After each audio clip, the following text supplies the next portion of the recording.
morning, family. Happy Sunday to you. How are you all feeling today? How are you all feeling this morning? I've got an early start today. I've got an appointment and a client in quite early. So I'm up and having my coffee and just sitting.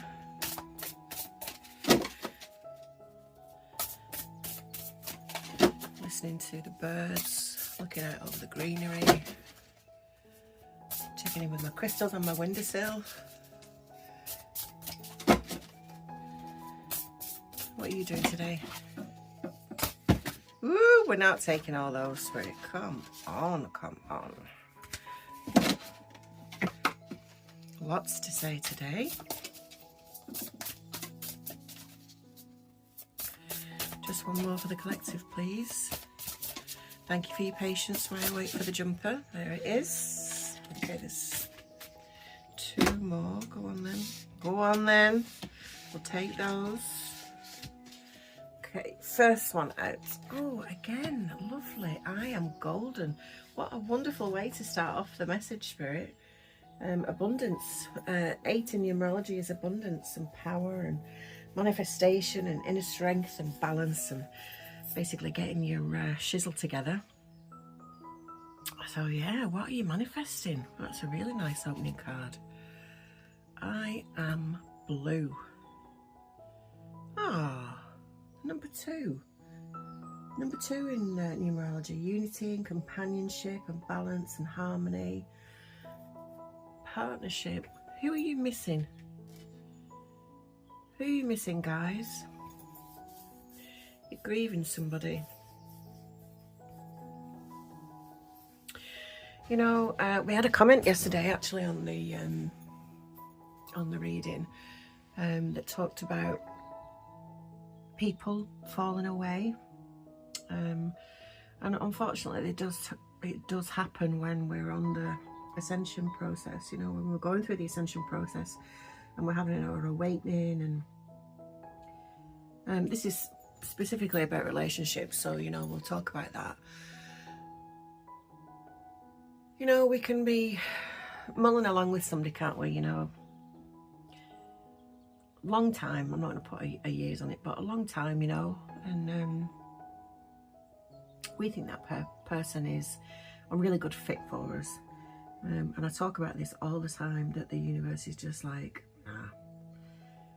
You know, man plans, God laughs. It's, if that person is not destined for your higher self future, then unfortunately they just cannot go with you. As much as you love them, as much as you envisaged being with them on the journey, you know, and the outcome, and sharing your space with them and your lives with them, it is sad, but we don't know what our higher self knows. We don't know what the universe has planned, and whilst we as a human believe that that person is a really good fit for us, if they were meant to be, then they would go with us into the future, and we don't know who is aligned for us in the future. And so by trusting, and even if it's been a bad relationship, you know, or a negative relationship, or not a great relationship, we can still honor that time, you know, because we come into each other's lives to learn, don't we? To learn lessons, to teach lessons. Remember the soul lesson. As souls, we all come into these bodies with contracts with each other. So when a relationship ends, it's because the contract has finished, and we really should honour that as a soul, on a soul level, that we've actually finished the lesson that we came here to learn with that person. Sometimes it can be karmic, sometimes it can be from past life, which hasn't been kind of finished. The lesson hasn't been finished in the past life, so it carries over to the next life. And so if you have gone your separate ways from somebody recently, or in the not too distant past, it's because that cycle has been completed. Those lessons have been completed by your soul for your evolution and your ascension. And we really must take time to honour that, you know, that we actually did come and do exactly what we were supposed to do, no matter how painful. And I know that there are people who have very difficult relationships. I'm a domestic abuse survivor myself. And so, you know, I totally understand when we've had a bad experience, but I still, because of the healing work and the alchemy that I've managed to achieve since my breakup, when I was a victim, I can still honour that person that and the effect that they had on my life. And I wouldn't be who I am today without that lesson. And so whilst it was bloody horrendous and painful, I wouldn't change a thing, because it all amounts to being the collective of who you are. So I'm sorry if you're going through something, but please do remember, like that comment yesterday in the reading, you know, where I explained that people just fall away when you're having your ascension, when you're going through your awakening, because you're just not going to be energetically aligned anymore. And it's not just people, but this card pertains to the relationship, but it's not just people that fall away, it's places and things and environments and learned beliefs and belief systems and habits and, you know, limiting thinking. It's everything that changes when you're going through this. So it tallies, I suppose, that people are included in that. So sending my love to you for that one. Oh my goodness me, again, Spirit, again. This has come out now 3 times since I restarted doing my readings this week. So 3 and 4 is 7, spiritual awakening, inner wisdom, intuition, and deep contemplation. Again, for people who can't see on the card, there's words rude, I can't even read that, judgment, and doubt. And so Eat Your Words is basically about, came out yesterday, basically about, well, I'll tell you what I'll do, because I keep giving you my intuition and my take on this card, I'm going to read you exactly what it says out of the handbook. So we know that we're getting the exact meaning. So, Jenna Della Grattaglia says, eat your words, hangry. Well, you better taste those words before you consume them. Sometimes all sorts of things come out of people's mouths. Maybe you think being snarky or rude is cute or funny, but here is the real. You never know what someone is going through. Everyone is going through something that is relative to them, and we never know quite how they will digest your words.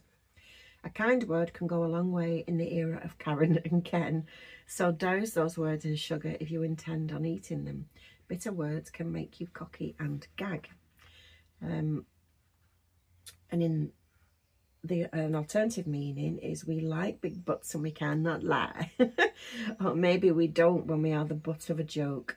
Or if we are on the receiving end of someone's forked tongue.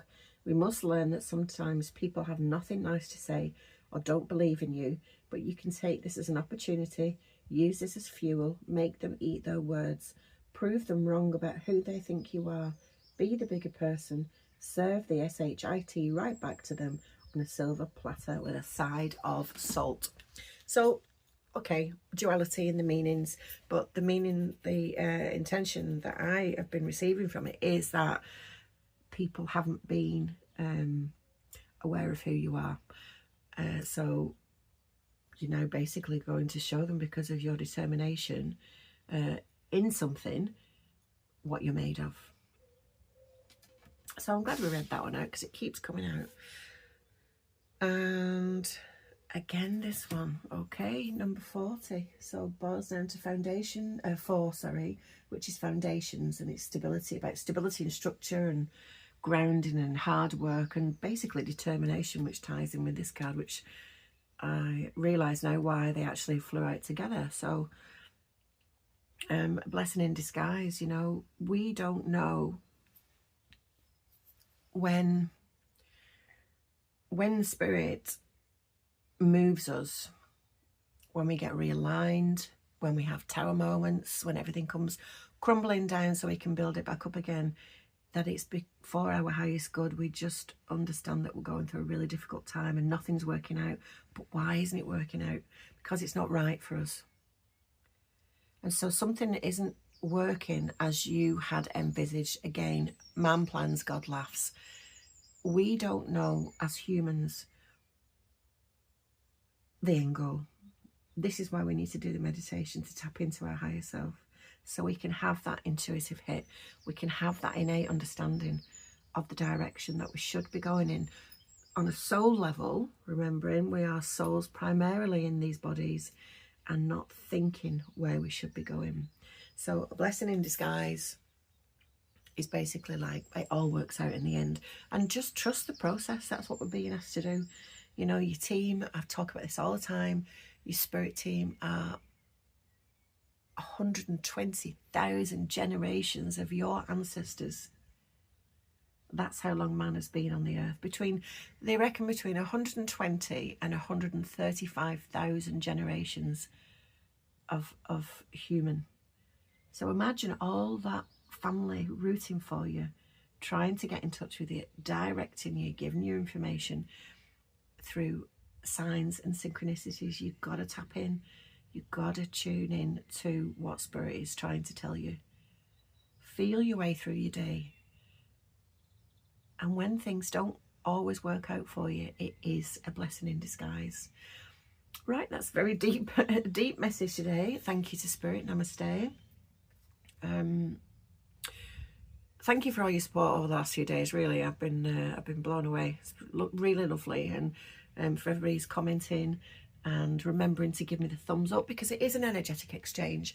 I'm using my capabilities to divinely channel messages from Source, from Spirit, and an energy exchange is that you, if you've appreciated the work and if you have resonated with anything, that you just give me a little thumbs up to help the algorithm, and then that can go to find anybody else who needs to hear this message. Thanks so much.